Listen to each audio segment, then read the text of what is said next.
Canta, oh musa, y no calles nada. Canta la historia del hombre de 1000 caminos, del ingenio incansable, del que conoció el dolor del hierro y la traición del mar. Canta al que vagó durante años sin medida, lejos de su hogar, después de haber visto caer las altas torres de Troya, consumidas por el fuego y la astucia. Canta al hombre que vio morir a los suyos, que escuchó los últimos gritos de amigos convertidos en nombres del pasado, que cargó con la culpa de haber sobrevivido cuando tantos quedaron atrás. Canta, porque su historia no es solo la de un héroe, sino la de todos aquellos que regresan cambiados, irreconocibles incluso para sí mismos. Cuando la noche cubrió Troya por última vez, las llamas ascendieron como lenguas de dioses hambrientos. El engaño del caballo había cumplido su cometido. Las puertas, antaño inexpugnables, yacían abiertas. Los palacios ardían, los templos eran profanados, y el destino de una ciudad milenaria se sellaba entre cenizas y sangre. Los guerreros aqueos avanzaban entre ruinas, con los rostros endurecidos por 10 años de guerra. Ya no celebraban, ya no gritaban victoria. Caminaban como hombres vacíos, sabiendo que ninguna conquista devuelve lo perdido.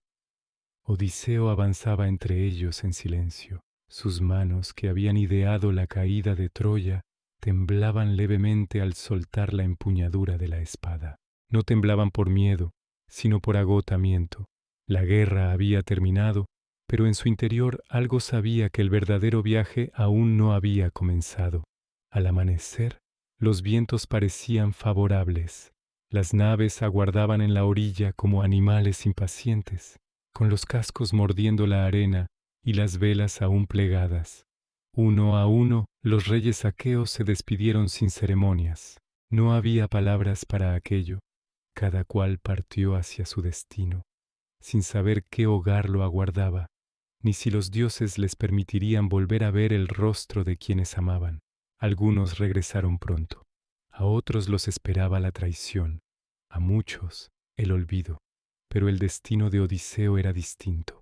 Rey de Ítaca, señor de una isla pequeña, abrupta y poco fértil, Odiseo no gobernaba vastas llanuras ni ciudades opulentas. Gobernaba rocas, viento y mar. Tal vez por eso entendía mejor que nadie la paciencia, la resistencia y el valor de la astucia frente a la fuerza bruta. Mientras sus naves se alejaban de la costa troyana, Odiseo contempló por última vez el humo elevarse hacia el cielo. No sintió alivio, sintió un peso, como si los dioses, invisibles pero atentos, ya hubieran tomado nota de su nombre, pues no todos los dioses estaban dispuestos a dejarlo marchar en paz. En lo profundo del mar, Poseidón, señor de las aguas y agitador de la tierra, observaba: el dios no olvida, el dios no perdona. Y aunque aún no se había cometido la ofensa que sellaría su ira, el destino comenzaba a inclinarse lentamente, como una ola que crece sin que nadie la advierta. Muy lejos de allí, en Ítaca, el tiempo seguía su curso con una crueldad distinta. Penélope, esposa de Odiseo, aguardaba. No aguardaba con esperanza ingenua, sino con la firmeza de quien ha aprendido a vivir en la incertidumbre. Cada amanecer traía rumores. Cada atardecer los desmentía. Telémaco, su hijo, crecía sin conocer la voz de su padre. Escuchaba historias de él, relatos exagerados, mitos que no sabía si creer. Para el mundo, Odiseo era un héroe, para Telémaco era una ausencia. Y mientras los años comenzaban a acumularse como capas de polvo sobre los recuerdos, los dioses se reunían en lo alto del Olimpo, allí donde el tiempo no pesa, y las decisiones moldean la vida de los mortales, se debatía el destino del hombre errante. Algunos lo admiraban, otros lo envidiaban, algunos lo protegían en silencio, otros aguardaban el momento exacto para ponerlo a prueba, porque así son los dioses. Elevan al hombre solo para comprobar cuánto tarda en caer. Odiseo aún no lo sabía, pero su regreso no sería recto ni breve, no volvería como partió. Cada isla, cada costa, cada noche bajo las estrellas lo despojaría de algo. de hombres, de certezas, de juventud. Este no sería el relato de una victoria rápida. Sería el relato del desgaste, del ingenio contra lo imposible, del hombre frente al capricho divino, y así, con las velas desplegadas y el horizonte abierto ante él, comenzó el viaje que haría de su nombre una leyenda, y de su regreso, la prueba más dura que jamás enfrentó. Cuando el tiempo de los mortales avanzaba con paso lento y cruel, en lo alto del Olimpo el día se abría como un instante eterno. Allí, donde el cielo parece cercano y la tierra un recuerdo lejano, los dioses se reunieron para hablar del destino de los hombres. Zeus, padre de dioses inmortales, ocupaba su trono con la serenidad de quien sostiene el equilibrio del mundo. A su alrededor, las divinidades guardaban silencio, no por respeto, sino porque sabían que cada palabra pronunciada en aquel lugar podía cambiar la vida de miles sin que éstos lo supieran jamás. Entonces habló Atenea, de ojos brillantes, nacida de la mente del propio Zeus, protectora de las ciudades y aliada de los astutos. Su voz no era elevada, pero sí firme, como quien conoce la justicia de su causa. Recordó al hombre que llevaba demasiado tiempo lejos de su hogar, al rey que había pagado con años de errancia el precio de su ingenio. Recordó a Odiseo, retenido en una isla lejana, no por cadenas de hierro, sino por la voluntad de una diosa y la indiferencia del mar. Zeus escuchó. Sabía que el sufrimiento de los hombres no siempre era culpa de los dioses, aunque éstos rara vez hacían algo por evitarlo. Recordó también cómo los mortales suelen culpar al Olimpo de sus desgracias, aun cuando son ellos mismos quienes desafían el orden establecido. Decidió entonces que había llegado el momento de mover los hilos, no para anular el destino, sino para permitir que siguiera su curso. Odiseo regresaría, no de inmediato, no sin pérdidas, pero regresaría. Hermes, el de los pies alados, recibiría el encargo de llevar el mensaje a la isla lejana, y Atenea, disfrazada entre los hombres, descendería a Ítaca, donde otra historia aguardaba en silencio. Porque mientras los dioses debatían, la casa de Odiseo se desmoronaba lentamente. En Ítaca, el palacio que una vez fue símbolo de orden y hospitalidad, se había convertido en un lugar de abuso y ruido constante. Decenas de hombres ocupaban sus salas, consumiendo sin pudor las provisiones del rey ausente, sacrificando ganado ajeno, bebiendo vino que no les pertenecía y riendo como si el mundo no tuviera consecuencias. Eran los pretendientes, hombres jóvenes, arrogantes, impacientes. Decían honrar las leyes, pero las pisoteaban cada día. Decían cortejar a Penélope, pero en realidad codiciaban el trono. Sabían que mientras Odiseo no regresara, Ítaca era un reino sin espada. Penélope soportaba, escuchaba, observaba, cada día tejía, y cada noche deshacía en secreto lo tejido, prolongando una espera que ya era leyenda, no porque creyera con certeza que su esposo volvería, sino porque rendirse habría sido aceptar la derrota antes del final. Telémaco, en cambio, vivía atrapado entre la infancia que había dejado atrás y la adultez que aún no podía reclamar. Caminaba por el palacio como un extranjero en su propia casa, viendo cómo otros decidían por él, cómo se burlaban de su juventud y de su silencio. No era cobarde, era inexperto, y eso, en un mundo de hombres armados, era casi lo mismo. Aquella mañana, cuando el sol se alzó sobre Ítaca con una claridad engañosa, un visitante llegó al palacio. Nadie lo reconoció, nadie lo temió. Vestía como un hombre común, pero en su mirada había algo antiguo, algo que no pertenecía del todo a la tierra. Era Atenea, oculta bajo la forma de Mentor, viejo amigo de Odiseo. Se sentó junto a Telémaco y habló con él como no lo hacía nadie. No con reproches, no con burlas, sino con palabras que encendían algo dormido. Le recordó quién era su padre. Le recordó quién debía ser él. Le habló del honor, no como una herencia, sino como una elección. Le habló del miedo, no como una debilidad, sino como una puerta que solo se abre avanzando. Telémaco escuchó, y mientras escuchaba, algo cambió. No de golpe, no como una revelación divina, sino como el lento despertar de alguien que comprende que nadie vendrá a salvarlo si él no da el primer paso. Atenea lo instó a convocar al pueblo, a alzar la voz, a reclamar justicia. Le habló de un viaje, de la necesidad de buscar respuestas más allá de Ítaca, porque quien permanece inmóvil acaba siendo devorado por quienes se mueven. Cuando el visitante se marchó, Telémaco permaneció solo en el patio, con el sonido del mar de fondo y el peso de una decisión nueva sobre los hombros. Ya no era un niño esperando noticias, era un hijo que debía actuar para merecer el regreso de su padre. Aquella noche, mientras los pretendientes reían ajenos al destino que se acercaba, Telémaco miró las estrellas y comprendió que el viaje de Odiseo no era el único que acababa de comenzar. En algún lugar del mundo, padre e hijo avanzaban sin saberlo hacia el mismo punto, uno empujado por la furia de los dioses, el otro por el despertar de su propia voluntad. Así, mientras Ítaca contenía la respiración y el Olimpo observaba en silencio, el destino comenzó a moverse, despacio, sin marcha atrás.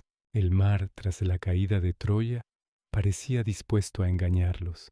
Durante los primeros días las aguas fueron tranquilas, casi dóciles, como si la guerra hubiera agotado incluso a los elementos. Las naves avanzaban sin esfuerzo, impulsadas por vientos constantes, y los hombres, aún cubiertos de polvo troyano y recuerdos recientes, comenzaron a creer que el regreso sería rápido, casi indulgente. Pero Odiseo no compartía esa ilusión. Sabía que los dioses no compensan 10 años de sufrimiento con un viaje sencillo. Sabía que toda calma prolongada es, en realidad, una antesala. Por eso permanecía alerta, observando los cambios del cielo, escuchando el lenguaje del mar, leyendo presagios allí donde otros solo veían agua y horizonte. Fue entonces cuando avistaron la costa de Ismaro, ciudad de los Cicones. Desde el mar, la tierra parecía generosa. Viñedos que descendían hasta casi tocar la orilla, colinas suaves, casas sólidas construidas con la confianza de quienes no esperan la destrucción. Para hombres agotados, aquello no era una costa más, era una tentación vestida de oportunidad. El desembarco fue rápido, demasiado, como si aún siguieran luchando en Troya. Los aqueos atacaron sin medir consecuencias. Entraron en la ciudad con la violencia de quienes no han aprendido a apagar la guerra dentro de sí. Mataron a los hombres que se resistieron, tomaron mujeres como botín, arrancaron riquezas de los hogares ajenos. Odiseo participó, pero con la mente en otro lugar. Mientras sus hombres saqueaban, él calculaba el tiempo, la distancia, la reacción inevitable. Sabía que ninguna ciudad cae en silencio sin que alguien escuche. Ordenó retirarse. Su voz se elevó clara, firme, acostumbrada a ser obedecida. Pero aquella vez no fue suficiente. Los hombres estaban cansados de obedecer, cansados de marchar, cansados de pensar. Se sentaron en la playa, encendieron hogueras, bebieron el vino de Ismaro, oscuro y espeso, un vino que parecía concentrar en su sabor todo el exceso de la victoria. Rieron, brindaron por los caídos. Creyeron que el mundo había terminado de exigirles sacrificios. Al amanecer, la respuesta llegó. Los Cicones regresaron desde el interior, reforzados por pueblos vecinos. Ya no eran comerciantes ni campesinos sorprendidos, sino guerreros organizados, armados y furiosos. Atacaron sin piedad, empujando a los aqueos hacia el mar, convirtiendo la playa en un espacio de gritos, sangre y huida desesperada. Odiseo luchó para reorganizar a los suyos, para cubrir la retirada, para evitar que el error se convirtiera en aniquilación. No todos pudieron salvarse. 6 hombres por nave murieron aquel día. No fueron honrados con cantos. No cayeron en una gran batalla. Murieron porque olvidaron escuchar. Cuando al fin las naves se alejaron de Ismaro, el silencio se apoderó de la flota. Nadie celebró. Nadie habló. El mar, indiferente, borró las huellas del combate como si jamás hubiera ocurrido. Pero para Odiseo, aquella fue la primera señal clara. El regreso no perdonaría errores humanos. El viento cambió. no de golpe, sino con una insistencia extraña, empujando a las naves fuera de la ruta conocida. Durante días navegaron sin referencias claras, con el cielo cubierto y las noches demasiado largas. El cansancio volvió a instalarse en los cuerpos, pero ahora acompañado de algo más peligroso, la desmoralización. Fue entonces cuando llegaron a una tierra diferente a todas las anteriores. No había murallas, no había ejércitos, no había señales de amenaza, solo una calma espesa, casi irreal. Allí vivían los lotófagos. No parecían enemigos, sus rostros eran serenos, sus movimientos lentos, como si el tiempo no tuviera poder sobre ellos. Recibieron a los extranjeros sin miedo ni hostilidad, ofreciendo alimento y descanso. El loto, una flor sencilla, de sabor dulce, casi inocente, no provocaba dolor ni visiones violentas. Al contrario, ofrecía alivio. Quien lo probaba sentía cómo los recuerdos comenzaban a desvanecerse, primero los más recientes, luego los más antiguos. Las imágenes del hogar se volvían borrosas, los nombres perdían peso, el pasado dejaba de doler y de importar. Algunos hombres comieron y ya no quisieron marcharse, no porque estuvieran encadenados, sino porque habían olvidado para qué servía regresar. Se sentaron en la tierra, mirando el cielo sin expectativas, sin nostalgia, sin ambición. Eran cuerpos vivos con almas en pausa. Odiseo comprendió el horror de aquella isla. No era una prisión violenta, sino una rendición voluntaria. Allí no se mataba a los hombres, se les robaba la memoria. Actuó sin dudar, arrastró a los suyos a la fuerza, ignorando lágrimas y súplicas. Los ató bajo los bancos de remo como se ata a quien delira, sabiendo que la compasión, en ese caso, habría sido una forma de abandono. Cuando las naves partieron y la isla quedó atrás, los hombres recuperaron lentamente la lucidez. Algunos lloraron por lo que habían estado a punto de perder sin darse cuenta. Otros guardaron silencio, avergonzados. Esa noche el mar volvió a ser oscuro y honesto. Odiseo permaneció despierto. Comprendió que el viaje no solo pondría a prueba su fuerza o su ingenio, sino su capacidad para mantener viva la memoria, porque un hombre puede sobrevivir al hambre, al miedo y a la guerra, pero si olvida quién es, ya no regresa nunca. Así terminó la primera lección del regreso, no con gloria, no con cantos, sino con la certeza de que el peor enemigo no siempre empuña un arma. A veces simplemente te invita a descansar. El mar los condujo una vez más hacia lo desconocido, y esta vez no lo hizo con engañosa suavidad, sino con una indiferencia fría, casi deliberada. Las naves avanzaban lentamente, como si el agua misma dudara de permitirles continuar. Frente a ellos surgió una isla áspera, primitiva, donde la naturaleza parecía no haber sido domada jamás por manos humanas. No había puertos, no había muelles, no había señales de ciudades ni humo elevándose hacia el cielo. Solo roca, hierba salvaje y silencio. Odiseo observó la costa durante largo tiempo antes de dar la orden de desembarcar. Aquella tierra tenía algo inquietante, algo que no podía nombrar, pero que su instinto reconocía como peligro antiguo. No el peligro inmediato de las armas, sino el de aquello que existe al margen de toda ley. Desembarcaron con cautela. El aire era denso, cargado de un olor primitivo, mezcla de tierra húmeda, lana y humo viejo.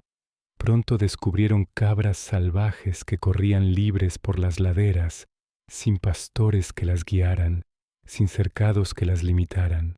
Aquella abundancia sin vigilancia humana no tranquilizó a Odiseo. Al contrario, confirmó su sospecha. Allí donde no hay hombres, algo ocupa su lugar. Cazaron algunas cabras, encendieron fuego y comieron. El alimento devolvió fuerza a los cuerpos, pero no alivió la tensión que se acumulaba en los hombros, en las miradas, en los silencios cada vez más largos. Fue entonces cuando encontraron la cueva. No era una gruta común, sino una abertura monumental en la roca, amplia como el salón de un palacio. En su interior, la oscuridad parecía espesa, viva.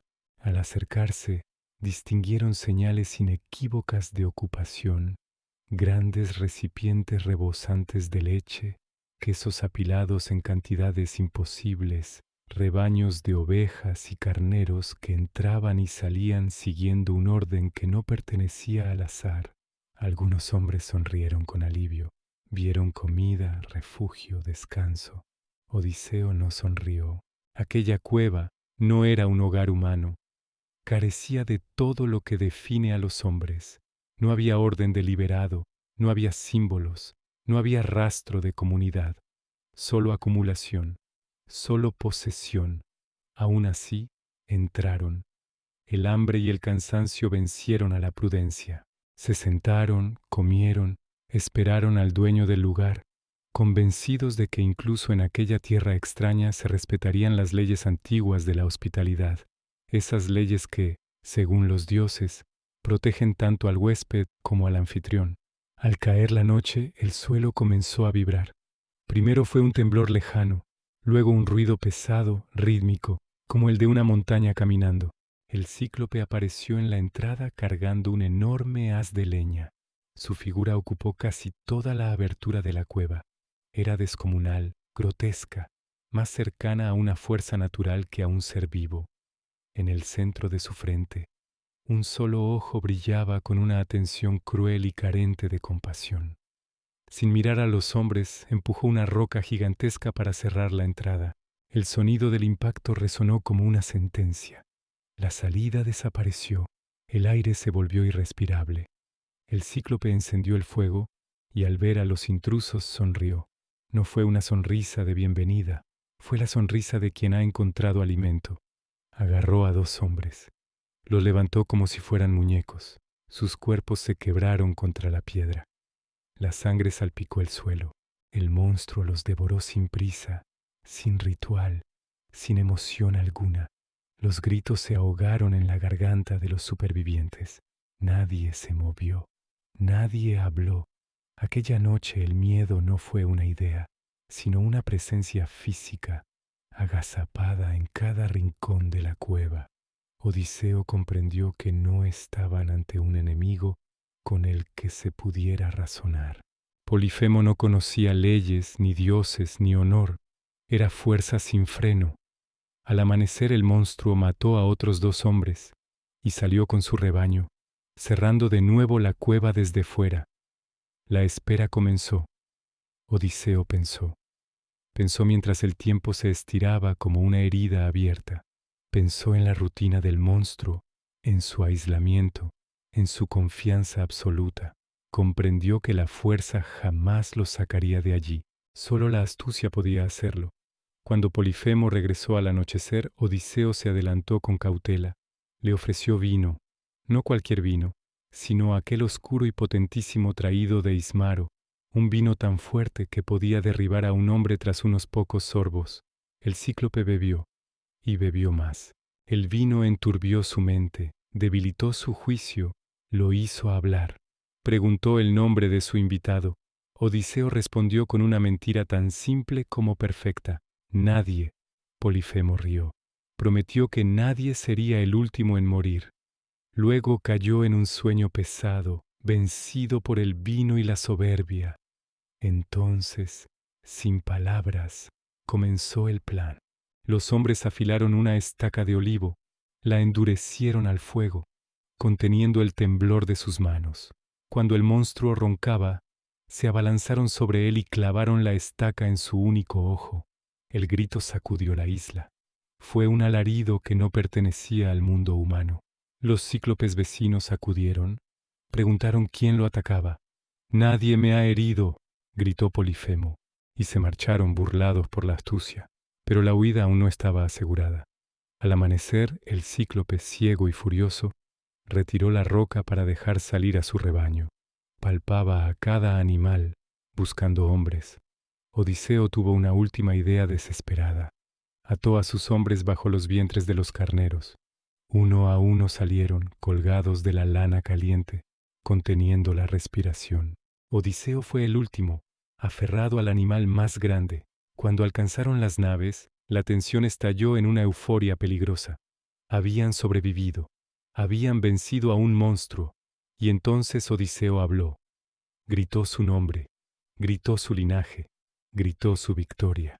Polifemo, derrotado pero no humillado, alzó los brazos al cielo y llamó a su padre, el señor del mar.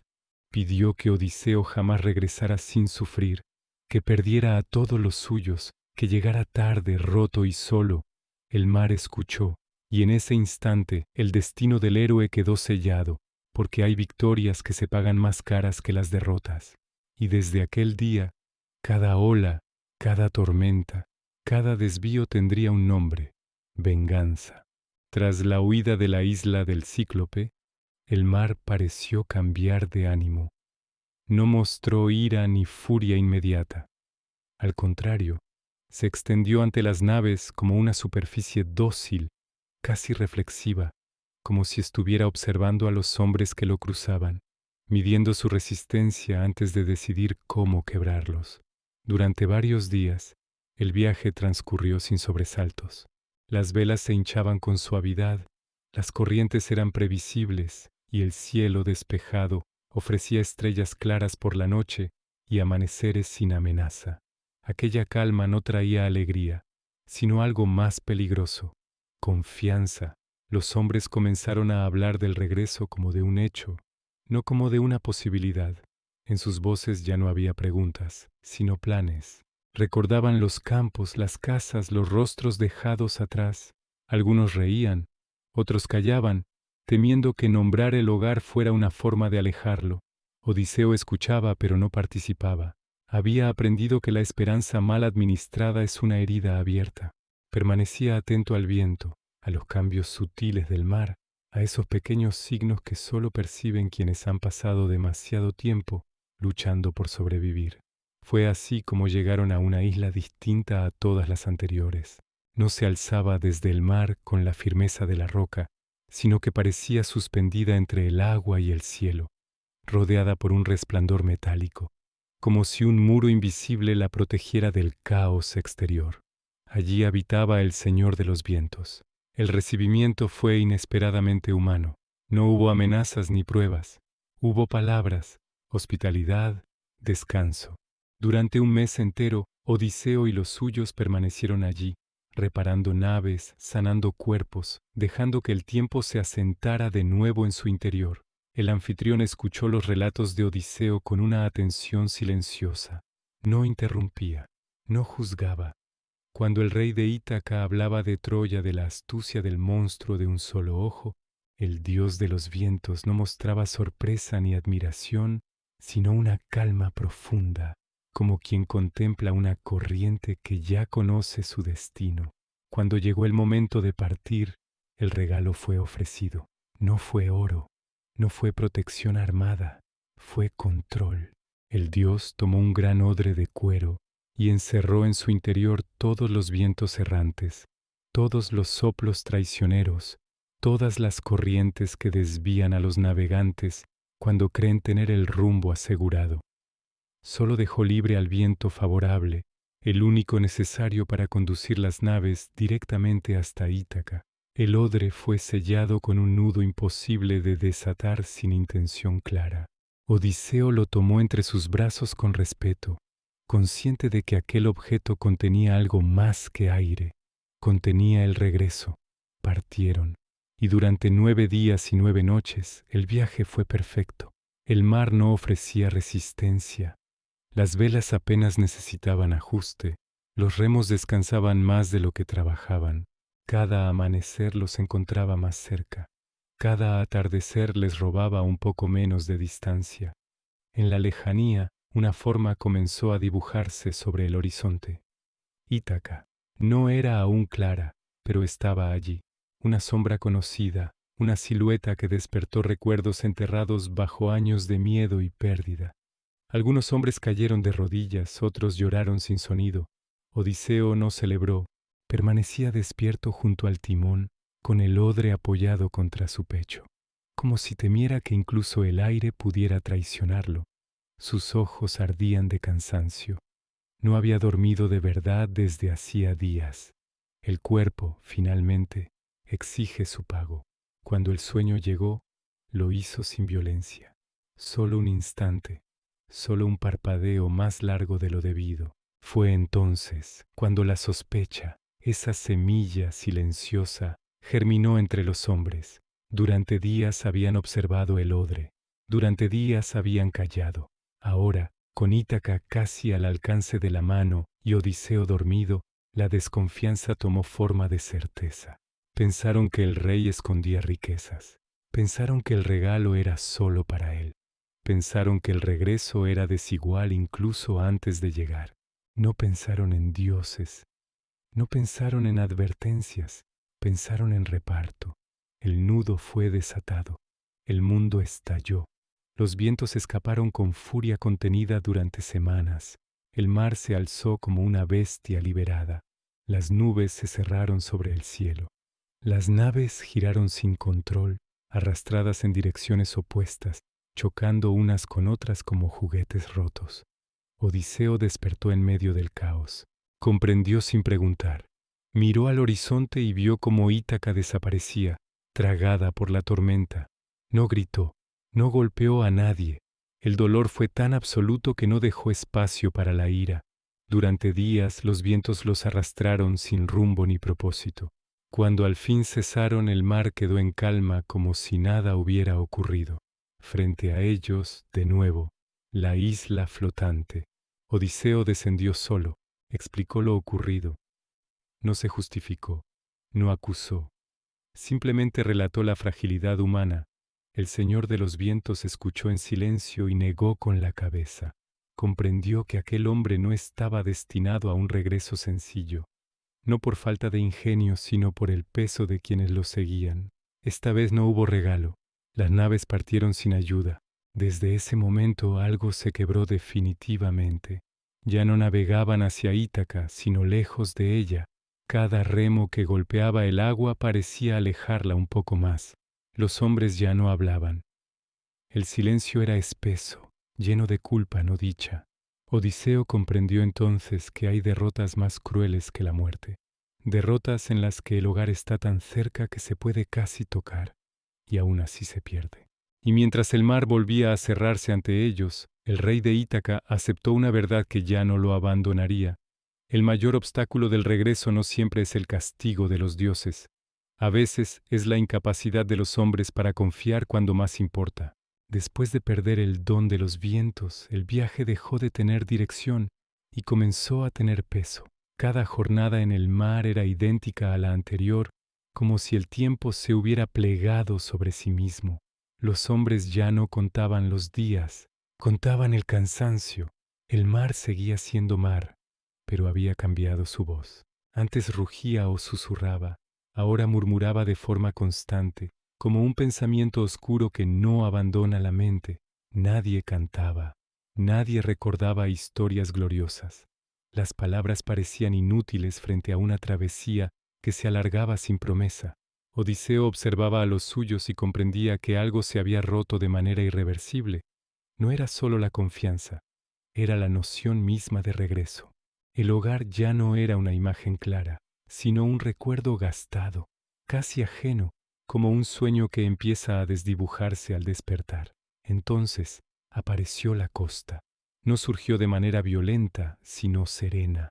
Una ensenada amplia se abría ante ellos, protegida por dos acantilados gigantescos que parecían haber sido colocados allí para abrazar a los barcos cansados. El agua dentro del puerto era tan quieta que reflejaba el cielo como un espejo inmóvil. A los ojos de cualquier navegante exhausto, aquello era salvación. Los hombres murmuraron con alivio. Algunos agradecieron a los dioses en voz baja. Otros sonrieron por primera vez en días. Odiseo no sonrió. Había aprendido que los lugares más silenciosos suelen ser los más peligrosos. Aquella calma no tenía vida. No había aves, no había peces saltando. El aire estaba quieto, demasiado quieto. Aún así, la flota entró. Una a una las naves se internaron en el puerto estrecho. A medida que avanzaban, las paredes de roca se alzaban más y más altas, cerrando el cielo sobre ellos. El eco de los remos regresaba amplificado, distorsionado, como si algo escuchara desde lo profundo. Odiseo mantuvo su nave fuera, amarrada a una roca en la entrada del puerto. No explicó su decisión. Ya había aprendido que explicar no siempre evita el error. Enviaron exploradores.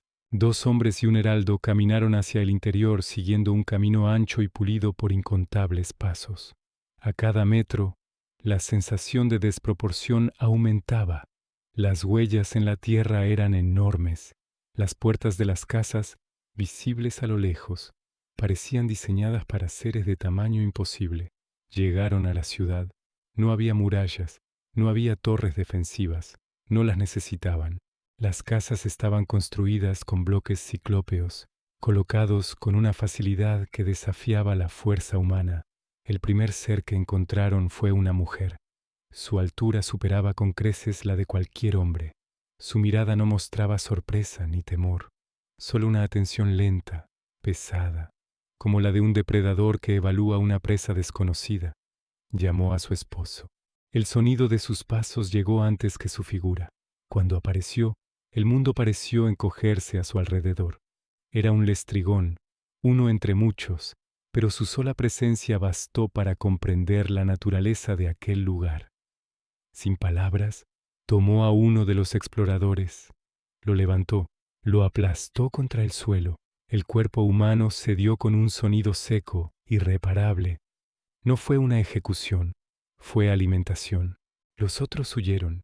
Corrieron hacia el puerto mientras detrás de ellos la ciudad despertaba.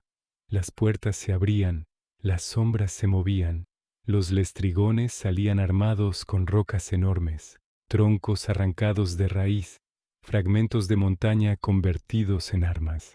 Desde lo alto de los acantilados comenzaron a caer las primeras piedras. Una nave fue aplastada de un solo impacto. Otra se partió en 2, hundiéndose con los hombres aún gritando.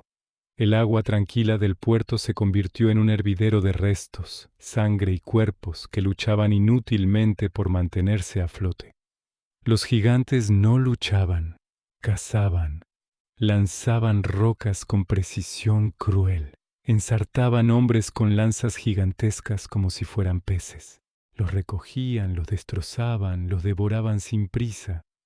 El eco de los gritos rebotaba entre las paredes de roca, regresando multiplicado, creando un sonido continuo de terror que anulaba cualquier intento de pensamiento. Odiseo observaba desde la entrada del puerto.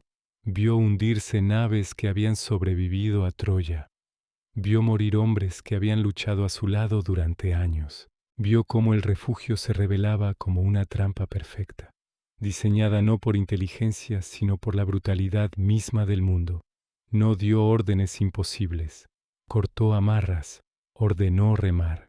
Su nave, la única que no había entrado en el puerto, logró escapar mientras detrás de ellos el desastre alcanzaba su punto final. Cuando el mar abierto volvió a extenderse ante ellos, no hubo alivio, solo vacío. De todas las naves que habían partido de Troya, quedaba una sola. Los hombres se sentaron en silencio. Algunos miraban el agua sin verla. Otros apretaban los dientes hasta hacerse daño. Nadie lloró en voz alta. El dolor era demasiado grande para salir. Odiseo comprendió entonces que ya no era el líder de una expedición, ni siquiera de un viaje de regreso. Era el custodio de unos pocos hombres rotos, unidos solo por la imposibilidad de abandonar. Aquella noche, bajo un cielo extraño y sin estrellas, el rey de Ítaca aceptó una verdad definitiva. El mundo no siempre prueba al hombre poco a poco. A veces lo arrasa de golpe, sin advertencia, para ver qué queda en pie. El mar siguió respirando con su ritmo eterno, y la Odisea, lejos de acercarse a su fin, acababa de entrar en su parte más oscura. Después de la aniquilación de la flota, el mar ya no fue un camino, fue una condena en movimiento.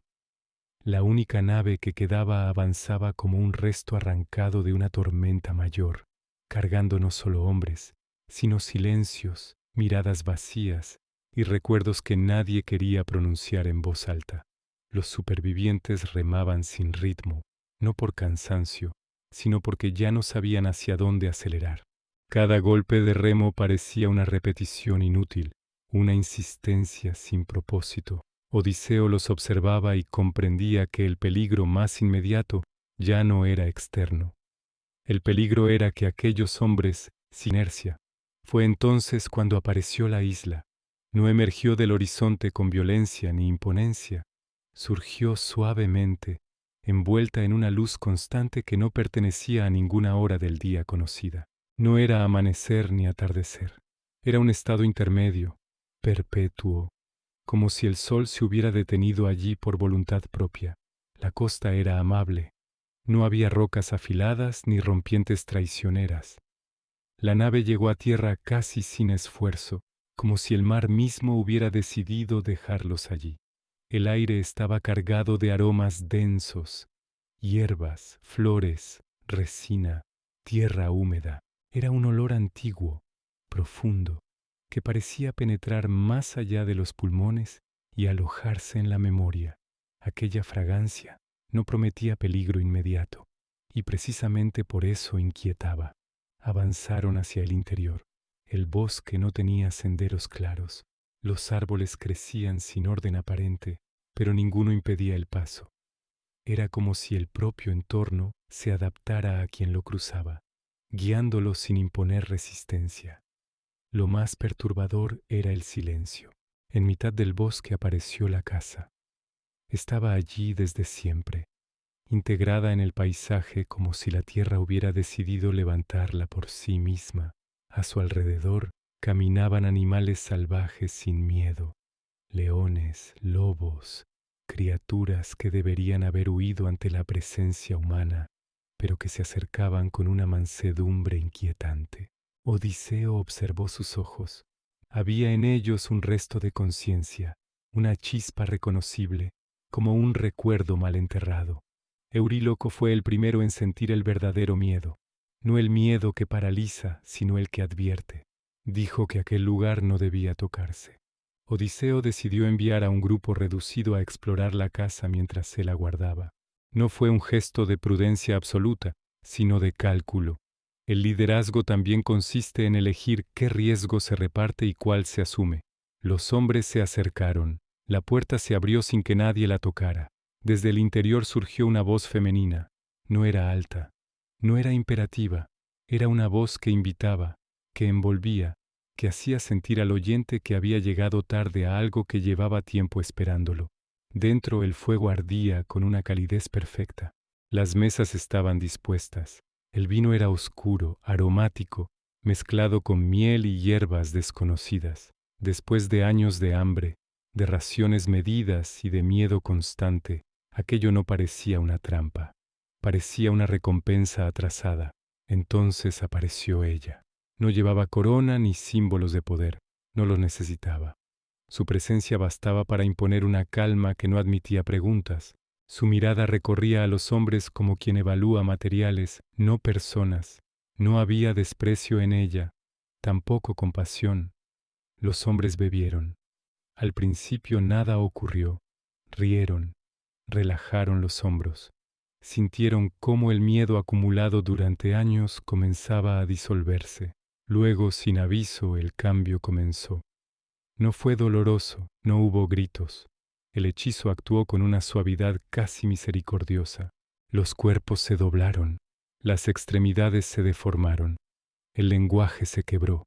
Donde había hombres agotados por la guerra y el mar, aparecieron animales, cerdos, no bestias salvajes, sino criaturas dóciles, encerradas en un cuerpo que no era el suyo. En sus ojos permanecía intacta la conciencia humana, atrapada tras una forma que ya no respondía a la voluntad. Circe los condujo sin violencia, los encerró, les dio alimento, los observó, no como prisioneros sino como estados posibles de la existencia. Euríloco no bebió. El terror lo empujó a huir antes de comprender del todo lo que había visto.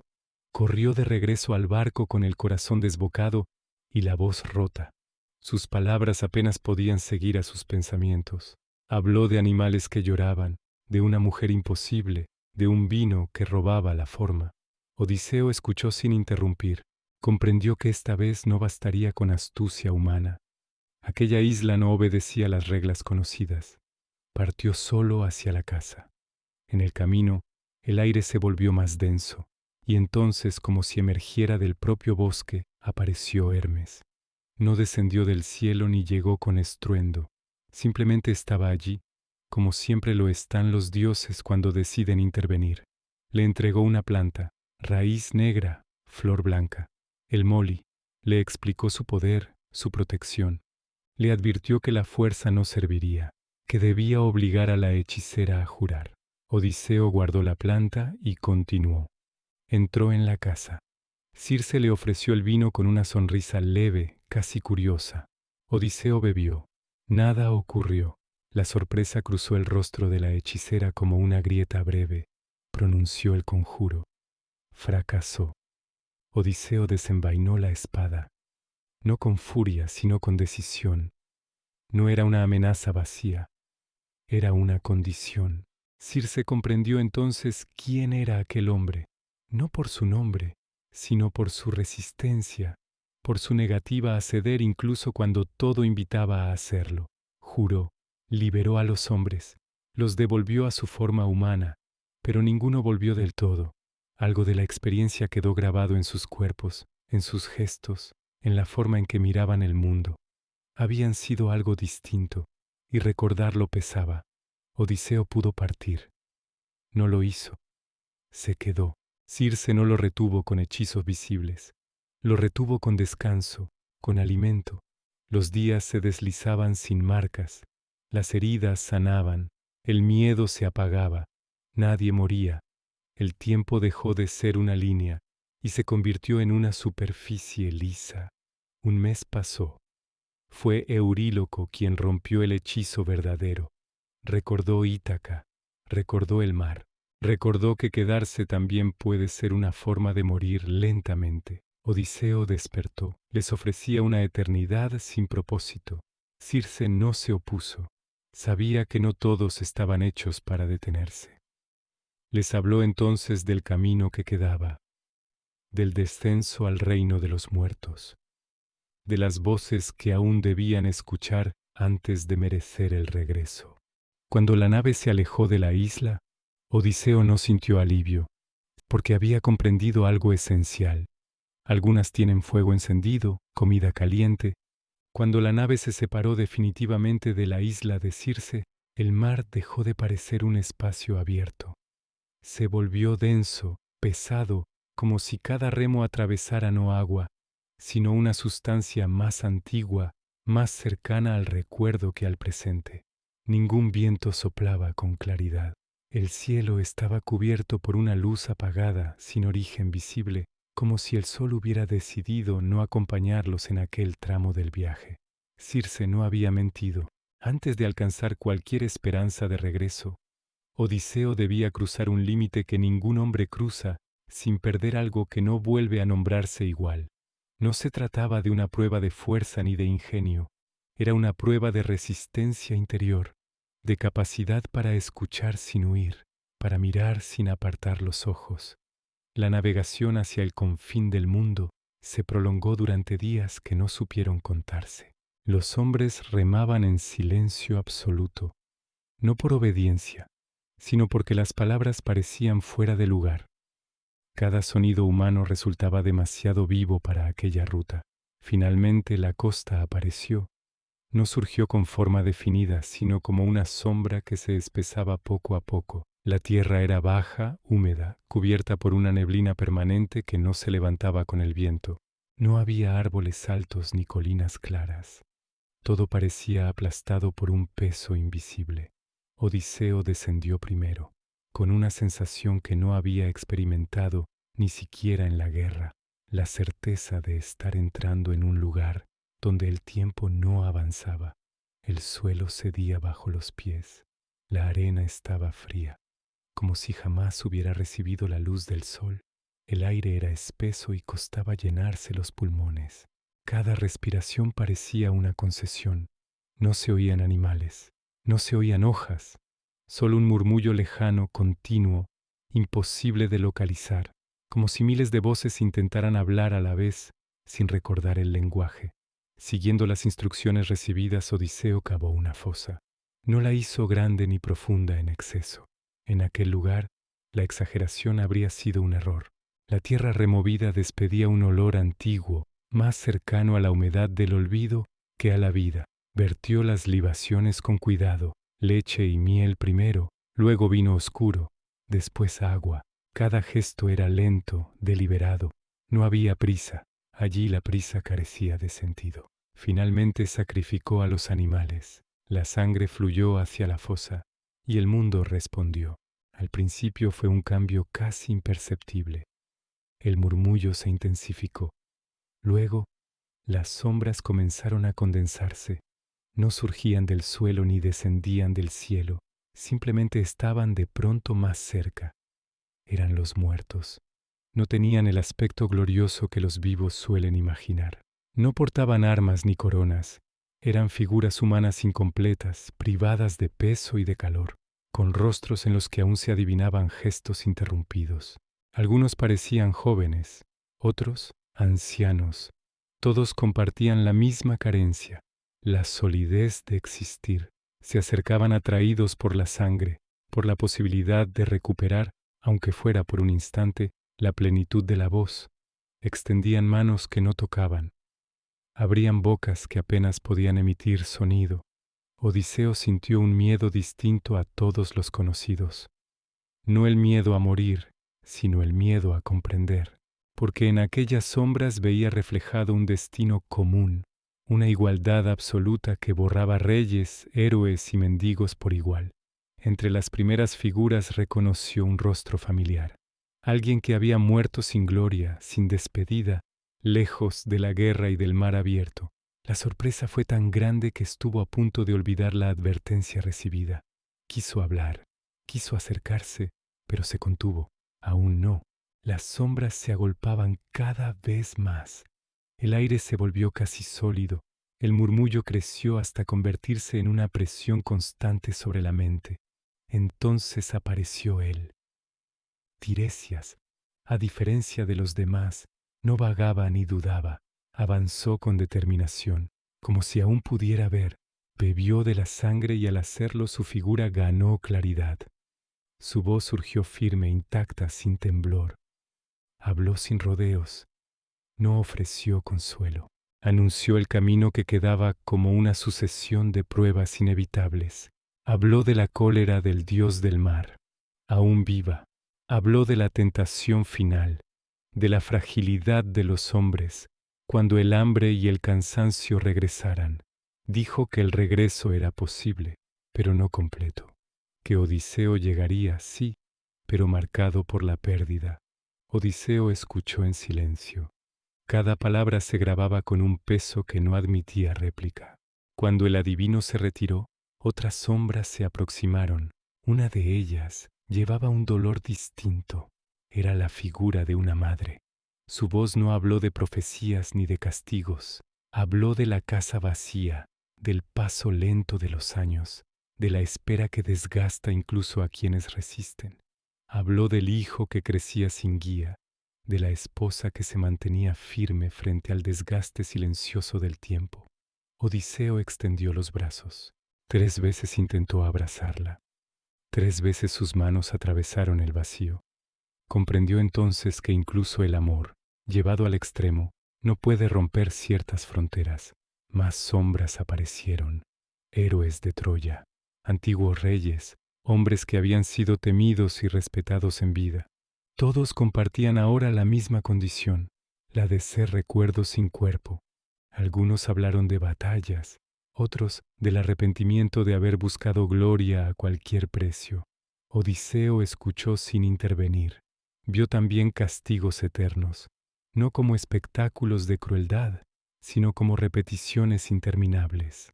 Vio hombres atrapados en el gesto que los había definido, condenados no por un juez visible, sino por su propia elección llevada hasta el infinito. El murmullo se volvió ensordecedor. El aire irrespirable. Odiseo comprendió que permanecer más tiempo sería peligroso, no porque el Hades lo retuviera, sino porque comenzaba a aceptar su lógica. Se retiró, regresó a la nave con pasos lentos, como quien abandona un sueño del que no desea despertar del todo. Cuando los remos tocaron el agua y la costa empezó a desvanecerse tras la neblina, ninguno de los hombres habló. El mundo de los vivos regresó poco a poco. El color del mar, el movimiento del viento, el peso del cuerpo. Pero algo había cambiado para siempre. Odiseo ya no ignoraba el final común de todos los caminos. Ya no podía fingir que la gloria protege de la disolución. Comprendió que el regreso no era solo un deseo personal, era una obligación con los vivos y una respuesta silenciosa a los muertos. Y mientras la nave se internaba de nuevo en el mar abierto, supo que cada decisión futura estaría marcada por lo que había visto, porque quien ha escuchado a los muertos ya no puede vivir como si no conociera el precio de existir. Al dejar atrás las orillas donde los muertos murmuran verdades sin consuelo, el mar volvió a moverse con una regularidad casi amable. Las olas retomaron su cadencia, el viento dejó de ser un aliento sin rostro, y el cielo recuperó un color reconocible. Pero la normalidad era solo un barniz frágil. Quien ha escuchado a los muertos aprende a desconfiar de todo lo que parece estable. Odiseo gobernaba el timón con una quietud que no era calma, sino vigilancia. En su memoria pesaban advertencias precisas, palabras que no admitían interpretación. Circe había hablado de una música imposible de rechazar, de un deseo que no promete placer inmediato sino sentido, y había hablado también de un estrecho donde no existe la victoria, solo la administración del daño. Antes de que la costa se adelgazara y el mar comenzara a callar de una manera antinatural, Odiseo reunió a los hombres. No fue un discurso largo, no había épica en su voz. Explicó que pronto escucharían algo que no debía ser escuchado, algo que conoce los nombres, los recuerdos y las culpas. Ordenó tapar los oídos con cera blanda, sellarlos sin fisuras, y dio la instrucción final con una serenidad que heló la sangre, que lo ataran al mástil, con nudos firmes, y que, ocurriera lo que ocurriera, no lo soltaran. Nadie pidió razones, nadie bromeó. La nave obedeció como obedecen quienes ya han aprendido que la supervivencia no se discute. El agua se volvió lisa, casi inmóvil. La nave parecía deslizarse sobre un espejo antiguo. El viento se retiró como si no quisiera interferir. Y entonces desde ninguna parte y desde todas a la vez llegó el canto. No irrumpió. Se insinuó. Al principio fue un hilo sonoro, una vibración que rozaba la conciencia como un recuerdo incompleto. Luego creció, se definió, adquirió palabras, no palabras dichas, sino reconocidas. Era la voz de las sirenas. No prometían cuerpos ni banquetes, prometían comprensión. Cantaban lo que había sido y lo que podría haber sido. Nombraban a los caídos de Troya sin error. Recordaban decisiones tomadas en noches sin testigos. Explicaban por qué cada elección había sido inevitable. El canto no seducía los sentidos, seducía la mente cansada de cargar con dudas. Odiseo, atado al mástil, sintió cómo la música se le metía en los huesos. El deseo que despertaba no era el de acercarse, sino el de detenerse, detener el viaje, detener la carga, detener la necesidad de elegir. Suplicó, ordenó, prometió, maldijo. Las cuerdas se tensaron mientras su cuerpo luchaba contra una voluntad que no era ajena, sino íntima. Los hombres remaban con los oídos sellados, mirando al frente, aferrados a la única verdad que les quedaba, la orden dada antes del peligro. Veían el rostro de su rey, transformado por una desesperación que jamás habían presenciado y comprendían, sin comprender, que aquello era más peligroso que cualquier monstruo visible. La nave avanzó. El canto, al principio omnipresente, comenzó a debilitarse. Se volvió eco, luego recuerdo, luego ausencia. Cuando el silencio regresó del todo, Odiseo cayó exhausto, empapado en sudor, con los músculos temblando y la mente herida por una cercanía que había sido casi rendición. No hubo júbilo, solo un alivio silencioso, tenso, como el que sigue a una fiebre alta. El mar, sin embargo, no concede respiros largos. Más adelante el horizonte se estrechó. Dos masas opuestas comenzaron a dominar la ruta, obligando a la nave a elegir un paso angosto. A babor, la roca oscura donde habita Escila, paciente, invisible hasta el último instante. A estribor, el remolino de Caribdis, el abismo que bebe el mar y lo devuelve vomitado, 3 veces al día, sin distinguir madera de carne. Odiseo recordó las palabras de Circe: no existe ruta sin pérdida. Acercarse demasiado a Caribdis significaba desaparecer por completo. Pasar junto a Escila implicaba aceptar una muerte contable. Eligió, dio la orden de remar hacia la roca. No explicó, no consoló. Sabía que el tiempo de las explicaciones llega cuando ya no sirven. El estrecho se cerró. El agua aceleró su pulso. La nave crujió. Y entonces, sin aviso, Escila emergió. Sus cabezas se lanzaron con una precisión terrible, como si hubieran sido guiadas por un cálculo antiguo. 6 hombres fueron arrancados de la cubierta. No hubo combate, no hubo negociación, solo el sonido breve de la sorpresa y el vacío inmediato. Odiseo oyó los nombres. No miró atrás, no podía permitirse el gesto. El timón exigía firmeza y el mar no perdona la duda. Pasaron. Detrás quedó el estrecho. Delante, un mar abierto que ya no parecía promesa, sino continuidad. El silencio que siguió fue más pesado que cualquier tormenta. Nadie reprochó. Nadie preguntó. Los hombres comprendieron que el liderazgo no consiste en evitar el dolor, sino en elegir el que no destruye a todos. Odiseo permaneció de pie, con la mirada fija en un punto que no existía. Aquella decisión se alojó en él como una cicatriz que no se muestra. Había salvado la nave. Había perdido 6 vidas.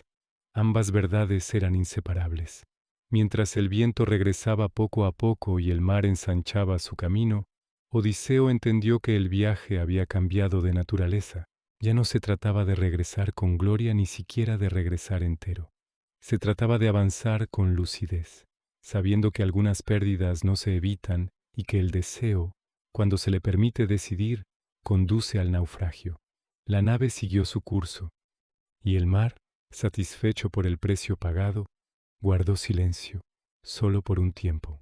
Tras dejar atrás el estrecho donde el deseo canta y la muerte cuenta cabezas, el mar pareció, por un breve tiempo, cansarse de castigar.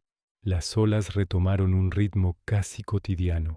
El viento volvió a soplar con una regularidad engañosa y la nave avanzó sin sobresaltos durante jornadas enteras. Era una calma que no reconfortaba, sino que inquietaba, como el silencio que precede a una confesión definitiva. Odiseo sabía que no había terminado. Lo sabía con esa certeza que no necesita pruebas, la misma que había sentido antes de Troya, antes del Cíclope, antes de cada pérdida irreversible. El mar no había cerrado el ciclo, solo estaba aguardando. La isla apareció una mañana, recortada contra un cielo limpio, bañada por una luz intensa que no parecía moverse con las horas. Era amplia, fértil, generosa a la vista. Praderas verdes descendían suavemente hasta la costa, y sobre ellas pastaban innumerables bueyes de pelaje brillante, tan fuertes y bien cuidados que parecían ajenos al desgaste del mundo. Odiseo reconoció el lugar antes de tocar tierra. Aquella era la isla consagrada al sol. Allí pastaban los rebaños sagrados de Helios, animales que no pertenecen al ciclo de la caza ni al dominio humano. No eran alimento, eran medida. Eran el testimonio viviente del orden que separa lo permitido de lo prohibido. Antes de desembarcar, Odiseo reunió a los hombres. No habló largo. Repitió lo que ya había sido advertido.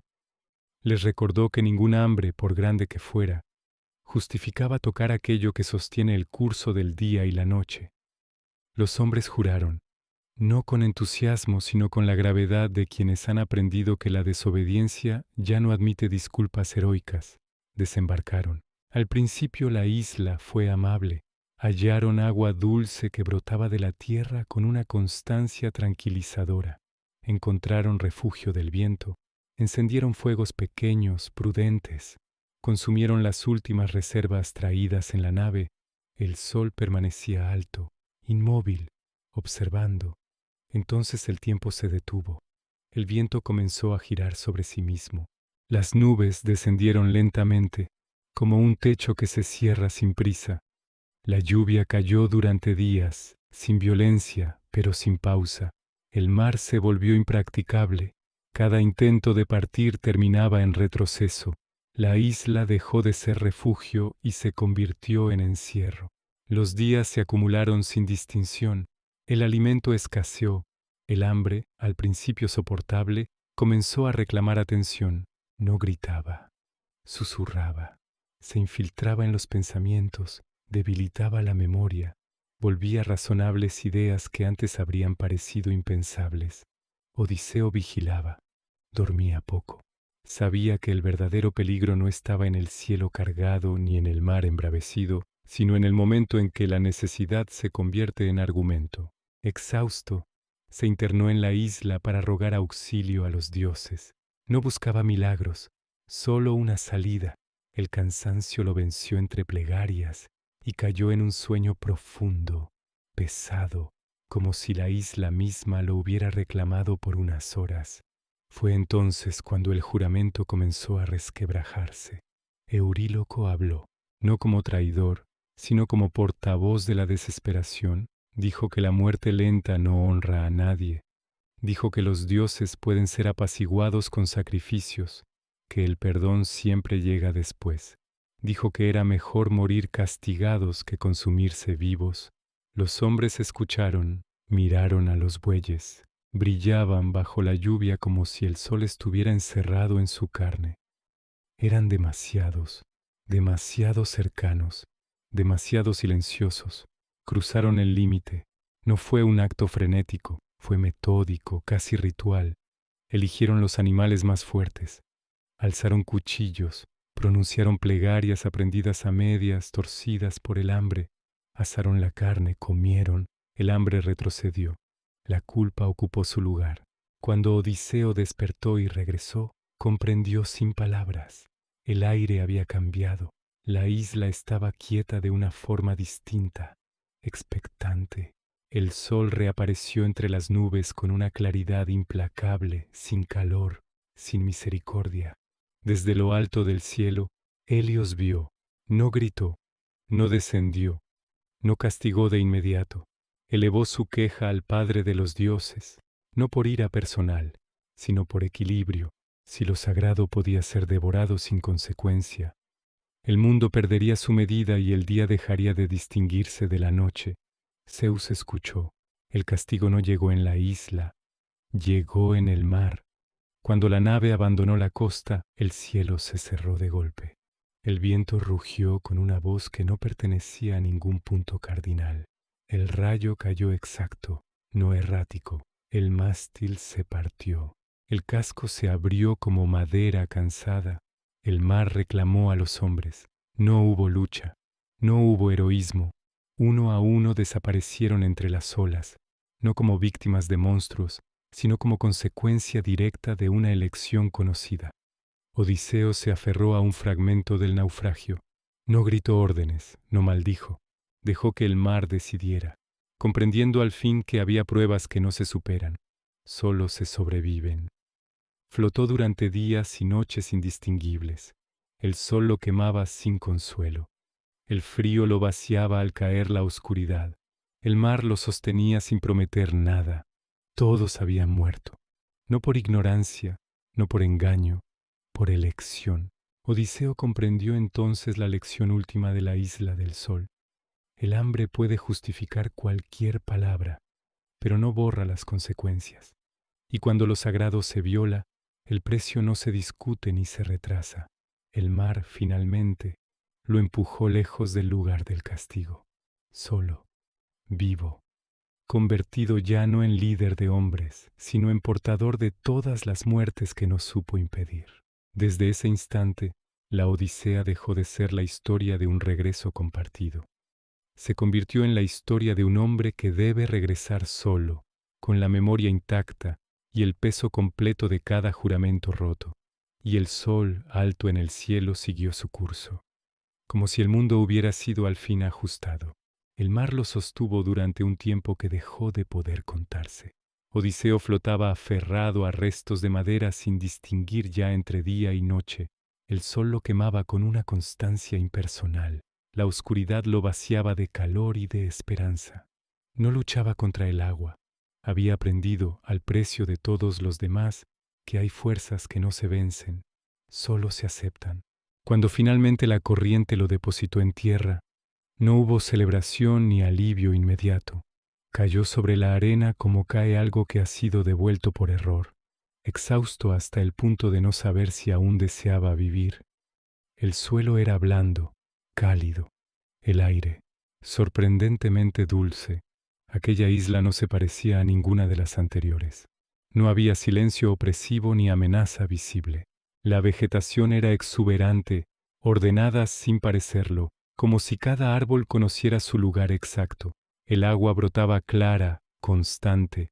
Los pájaros cantaban sin temor. Era un lugar donde nada parecía exigir vigilancia.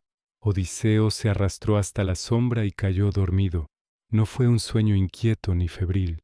Fue un sueño profundo, sin imágenes, sin recuerdos, como una pausa absoluta concedida después de demasiada conciencia. Cuando despertó, no estaba solo. Ella lo observaba desde la entrada de una gruta cubierta de enredaderas y piedra pulida por el tiempo. No se acercó de inmediato. Esperó a que él tomara conciencia de su entorno, como si respetara la fragilidad de aquel despertar. Calipso. No era una reina ni una hechicera visible, era algo más peligroso, una presencia que no necesitaba imponerse. Su voz no alzaba órdenes ni promesas grandilocuentes, hablaba como quien no tiene prisa, como quien sabe que el tiempo juega de su parte.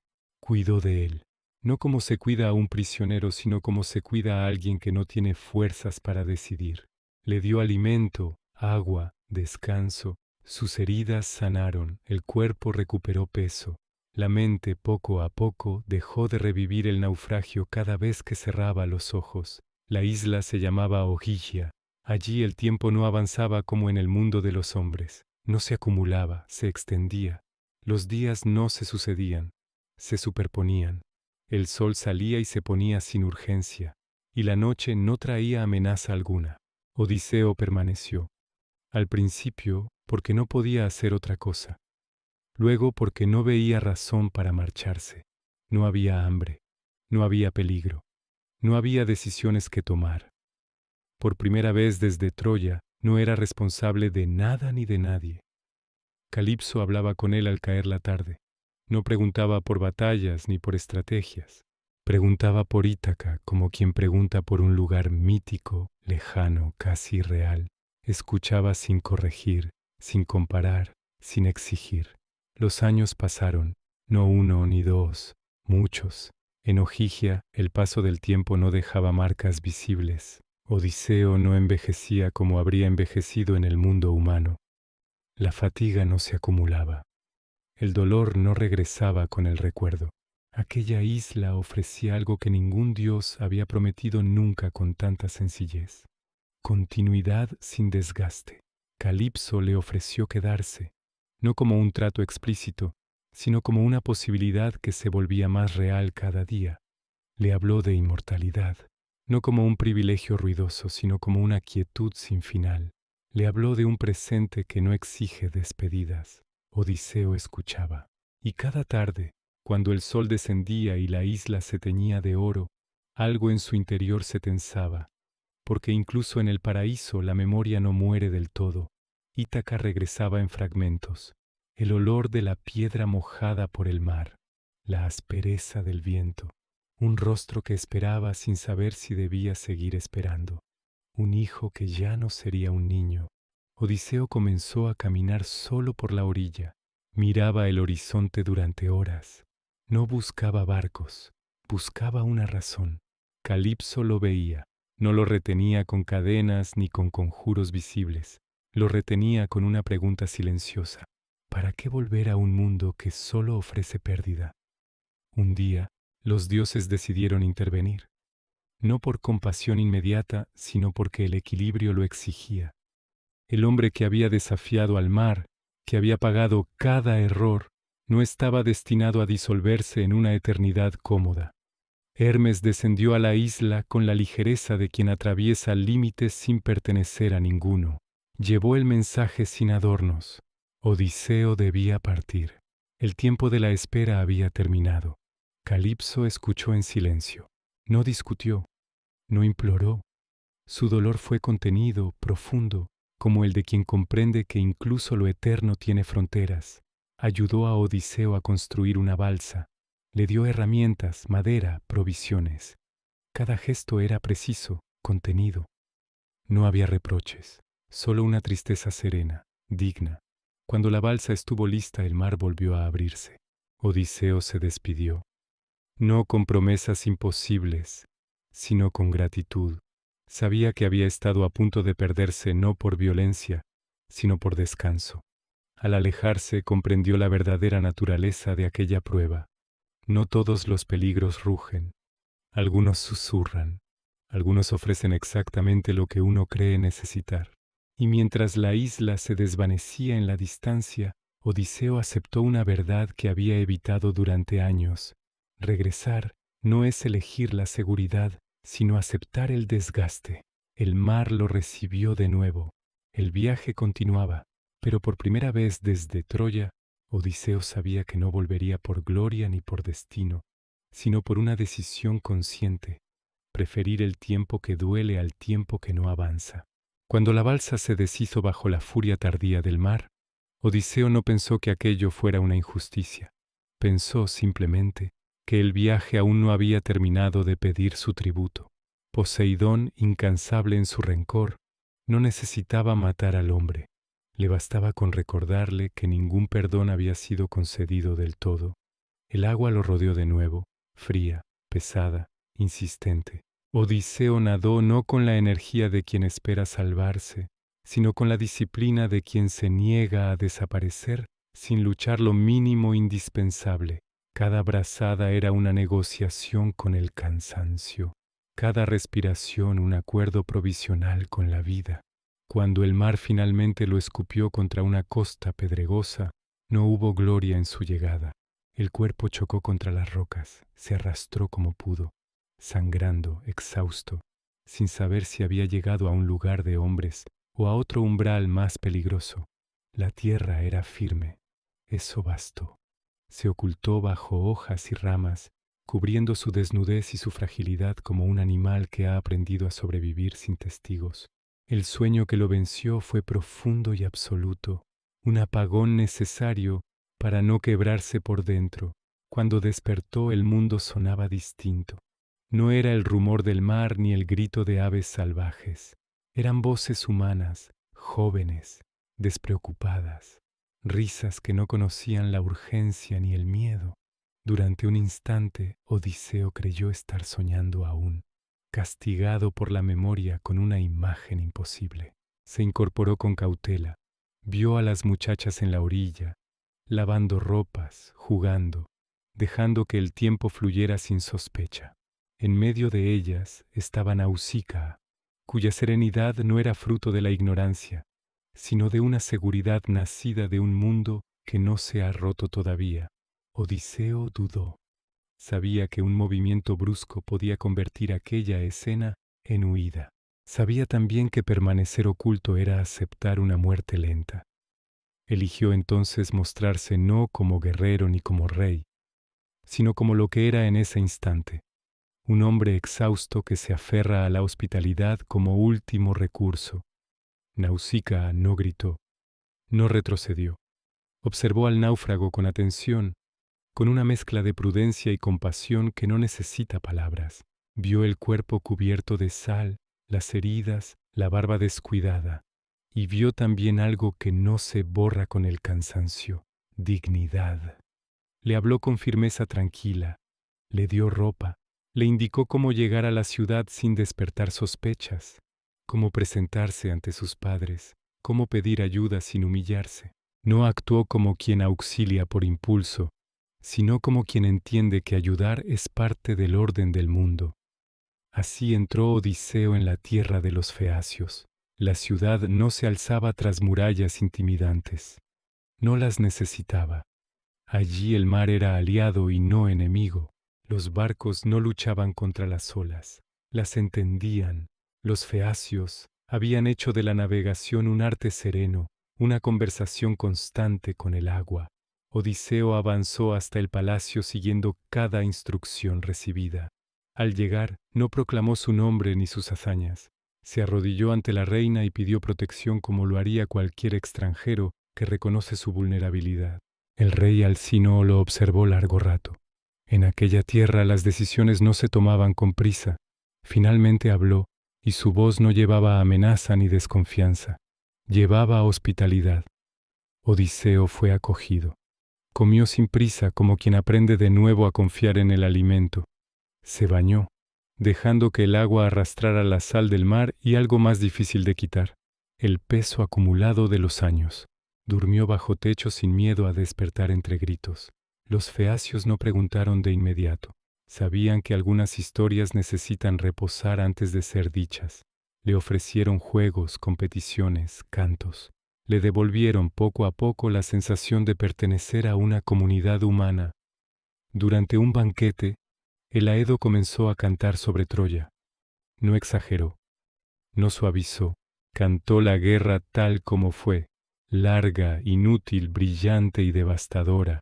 Odiseo lloró, no como un hombre débil, sino como alguien que escucha su propio pasado convertido en relato ajeno. Las lágrimas cayeron en silencio, sin buscar consuelo. El llanto era una respuesta involuntaria a la verdad dicha en voz alta. Alcino lo vio y comprendió que aquel extranjero no era un hombre cualquiera. Cuando pidió que hablara, no lo hizo por curiosidad, sino por respeto. Sabía que quien ha sobrevivido tanto necesita ser escuchado para no desvanecerse. Odiseo comenzó a narrar. No empezó por su nombre, empezó por el mar, por los hombres que ya no estaban, por las decisiones tomadas cuando no existía una opción buena. Habló del cíclope y del error del orgullo, de Circe y del peligro del descanso, del Hades y de las voces que no se olvidan, del hambre que rompe juramentos y de la soledad que queda cuando todos han muerto.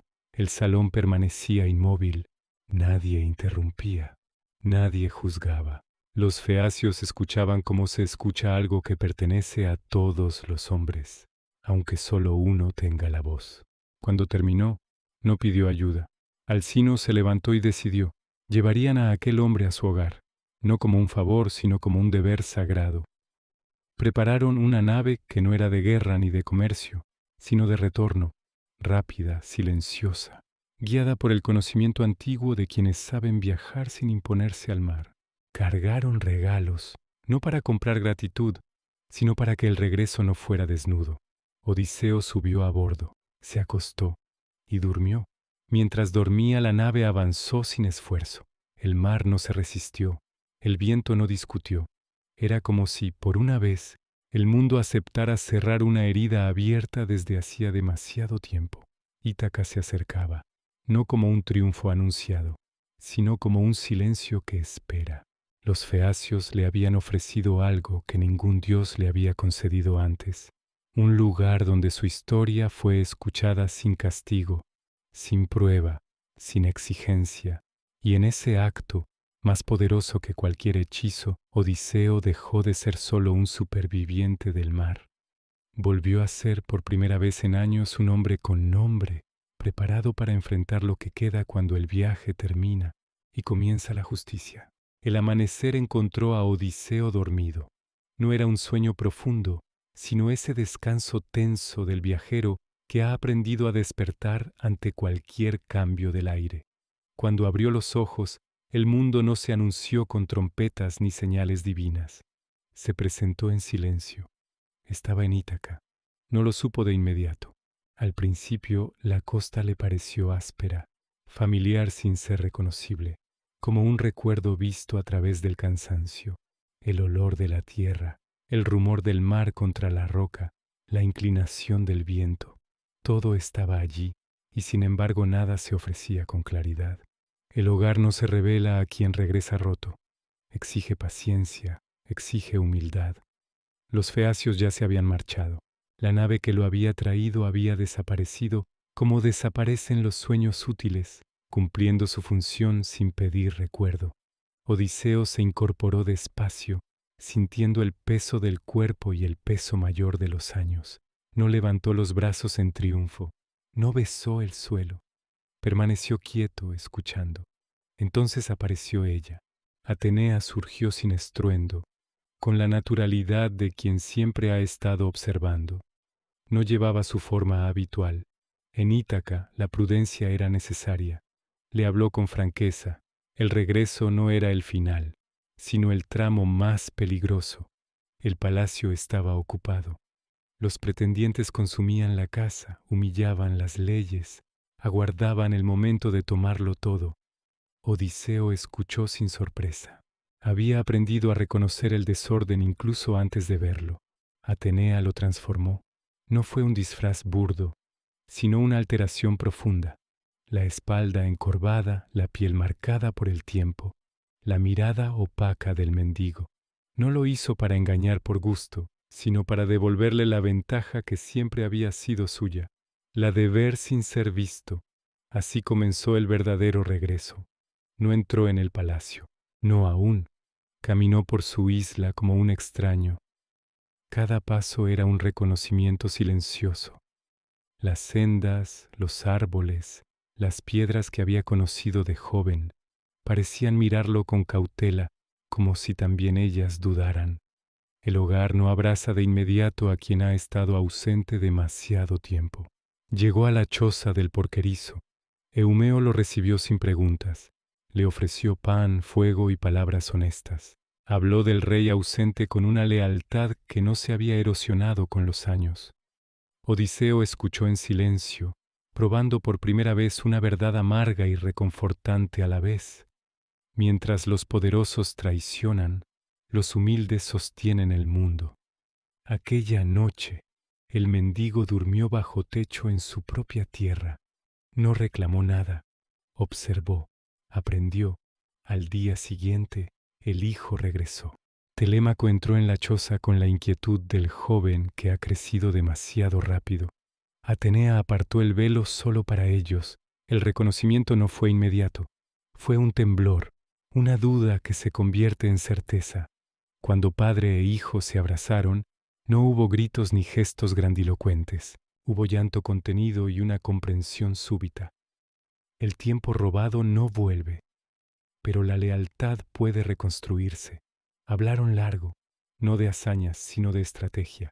El palacio estaba lleno de hombres armados y confiados. La justicia debía llegar sin ruido. Atenea escuchaba, corrigiendo lo mínimo, dejando que la astucia humana hiciera su trabajo. Odiseo entró al palacio como mendigo. Nadie lo reconoció. Nadie quiso reconocerlo. La casa estaba irreconocible. Mesas repletas, risas crueles, abusos constantes. Los pretendientes se burlaron, lo empujaron, lo humillaron. Odiseo soportó cada afrenta con una paciencia aprendida en mares más peligrosos. No era debilidad, era contención. Vio a su esposa. Penélope permanecía firme en el centro del desgaste, tejiendo tiempo con inteligencia. Odiseo no se delató. La reconoció en su resistencia, en la lucidez que no se quiebra. Entendió que el hogar no lo había esperado pasivamente, lo había defendido.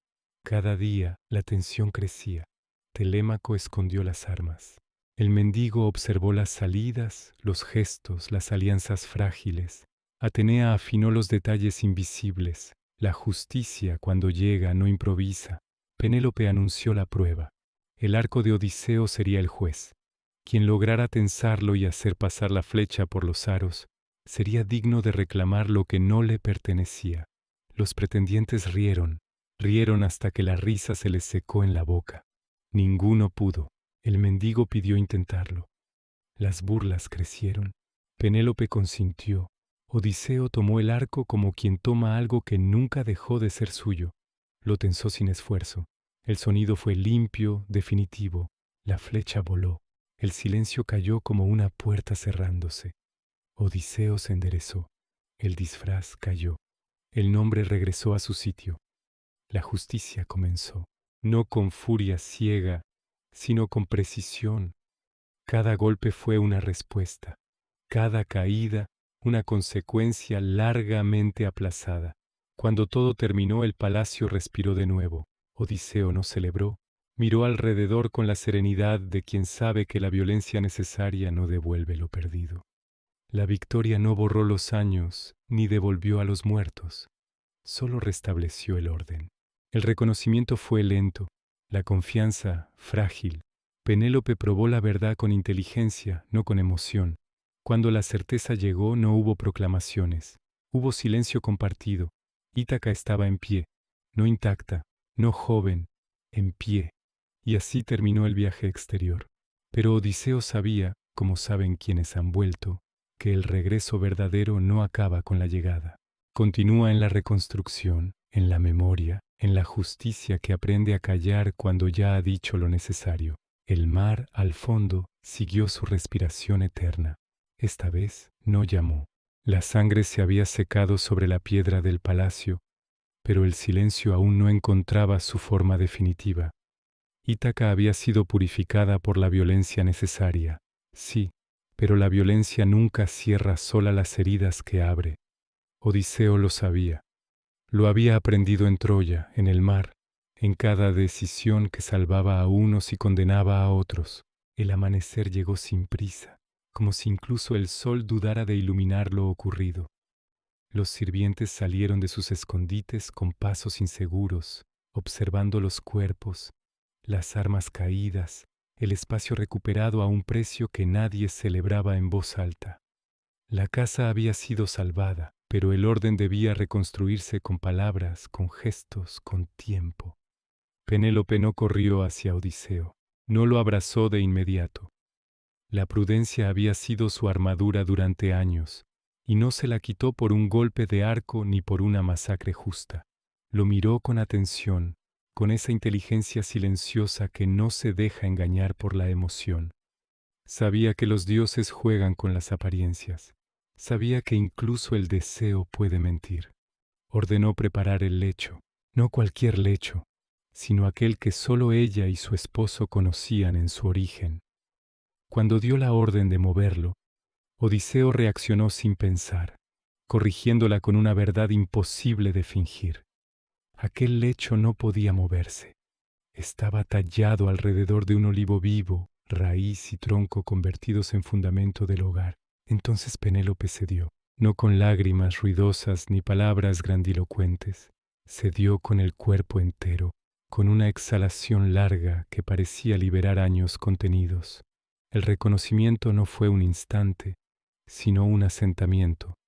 El regreso, al fin, había ocurrido también para ella. Se sentaron juntos. No hablaron de inmediato. El silencio compartido fue más elocuente que cualquier relato. Ambos comprendían que no todo lo vivido podía decirse sin romper algo frágil. Algunas historias necesitan reposar incluso después de ser contadas. Telémaco observaba desde la distancia. El joven que había esperado a un padre ausente contemplaba ahora a un hombre envejecido por el mundo. La admiración no borró la extrañeza. La sangre une, pero el tiempo separa. Odiseo lo sabía y no exigió cercanía inmediata. La confianza, como el orden, se reconstruye paso a paso. La noticia se extendió por Ítaca. Los familiares de los pretendientes muertos comenzaron a reunirse, primero en silencio, luego con murmullos cargados de rabia. La justicia privada, incluso cuando es justa, genera deudas. La isla, pequeña y cerrada, no podía absorber tanta pérdida sin reaccionar. Odiseo no huyó, no buscó esconderse tras la gloria de lo hecho.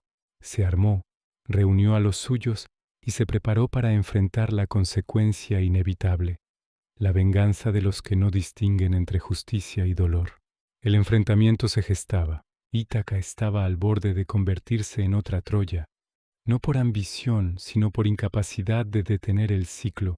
Odiseo avanzó con los pocos hombres fieles que le quedaban, consciente de que una nueva matanza no devolvería la paz, solo la prolongación del daño. Fue entonces cuando la diosa intervino. Atenea descendió no como guerrera, sino como árbitro. Su voz se impuso sobre los gritos clara y definitiva. Ordenó detener la lucha, ordenó recordar, ordenó olvidar. Zeus había hablado. El equilibrio debía restablecerse. La sangre ya había sido pagada. El rencor debía ceder ante la continuidad. Los brazos bajaron, las lanzas tocaron el suelo. El silencio volvió, esta vez distinto, no tenso, sino impuesto, como una ley que no admite réplica. Odiseo aceptó. Sabía que no toda victoria se consolida con más fuerza. Algunas se sostienen con renuncia. El héroe que había sobrevivido a monstruos y mares aceptó al fin dejar de luchar. Visitó a su padre. Laertes vivía retirado, envejecido por la espera y el dolor. El reconocimiento fue lento, cuidadoso, casi temeroso. Cuando llegó no trajo euforia, sino una paz cansada. 3 generaciones se encontraron en un mismo espacio, marcadas por ausencias distintas, unidas por la persistencia. Ítaca volvió a respirar como comunidad. No era la Ítaca que Odiseo había dejado. Tampoco lo era él. El regreso no restaura el pasado, inaugura un presente nuevo, construido sobre lo que queda. Odiseo reinó, no como el joven astuto que partió a Troya, sino como un hombre que conoce el peso de cada decisión. Gobernó sabiendo que el orden no es permanente, que la paz se cuida como se cuida un fuego pequeño en noche ventosa. El mar seguía allí, respiraba como siempre. Odiseo ya no lo escuchaba como llamada ni como amenaza, lo escuchaba como lo que siempre fue, el camino que lo había formado y al que no necesitaba volver. Así terminó la Odisea, no con un triunfo ruidoso, no con una recompensa sin grietas, sino con algo más difícil de narrar y más raro de alcanzar, un equilibrio ganado tras aprender el precio de romperlo. Y en ese silencio final Ítaca permaneció, no intacta, no eterna, suficiente.